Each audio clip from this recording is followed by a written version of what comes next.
This is John Phillips, Professor of Politics and Philosophy, and this is my take on writing persuasive essays for college and beyond.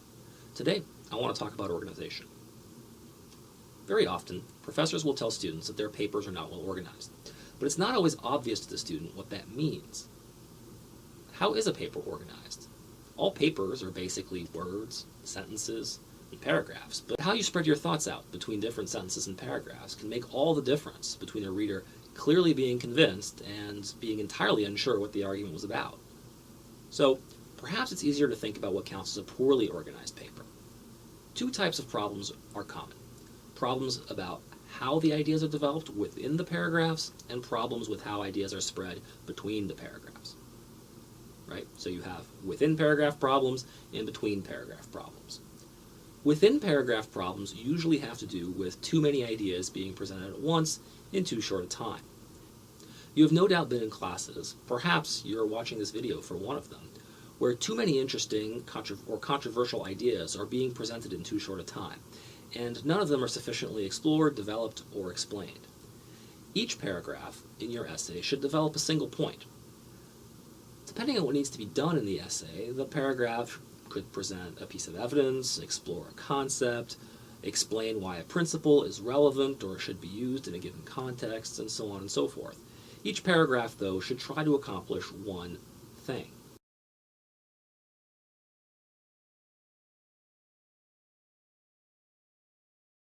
Always assume that your reader will want to know why you believe as you do, and that you should be explaining the reasoning that got you there. The second type of organizational problem involves the sequencing of paragraphs. How do you get from one idea to the next? Often students forget to connect the dots for their reader.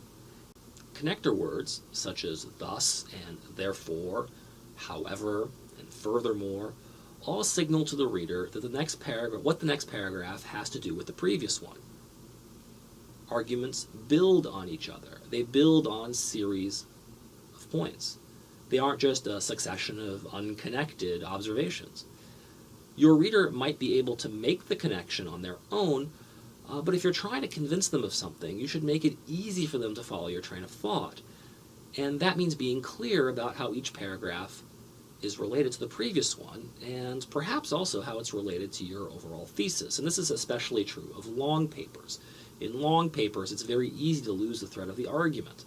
And so your reader needs to be reminded from time to time where you are in the argument and what it is that you're doing and why it matters. Unnecessary repetition or irrelevant content are also a kind of poor organization of a person's thoughts.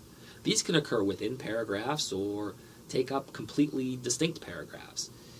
Each also has the potential to confuse the reader or even diminish the reader's confidence that the author is in command of their subject.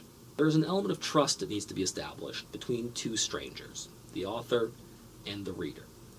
Organizing one's thoughts in a clear and straightforward way is a key element to building and maintaining that trust. The world is filled with people who know things, but it's really somewhat less filled with people who can articulate their views and their reasons in ways that are intelligible and persuasive to people who are skeptical.